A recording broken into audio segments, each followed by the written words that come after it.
সহিহ মুসলিমের 475 নং হাদিসে এসেছে, আন আবি হুরায়রা রাদিয়াল্লাহু তাআলা আনহু আন্না রাসূলুল্লাহ সাল্লাল্লাহু আলাইহি ওয়াসাল্লাম ক্বালা আলা আদুল্লুকুম আলা মা ইয়ামহুল্লাহু বিহিল খাতায়া ওয়া ইয়ারফাউ বিহিদ দারাজাত ক্বালু বালা ইয়া রাসূলুল্লাহ ক্বালা ইসবাগুল উযু আলাল মাকারিহি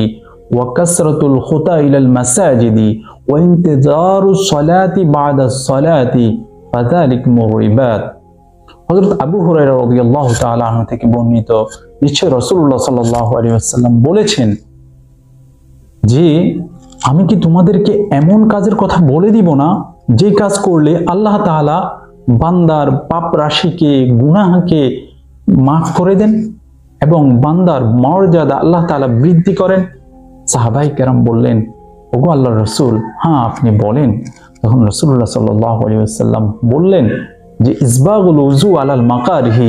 কষ্ট এবং অসুবিধা সত্ত্বেও পরিপূর্ণরূপে ভালোভাবে উযু করা, আর মসজিদে আসার জন্য বেশি বেশি পদচারণ করা, অর্থাৎ মসজিদে বেশি বেশি আসা। 3 নম্বর, এক ওয়াক্ত নামাজের পরে আরেক ওয়াক্ত নামাজের প্রতীক্ষায় থাকা, আশায় থাকা, অপেক্ষা করা। এই এক ওয়াক্ত নামাজের পরে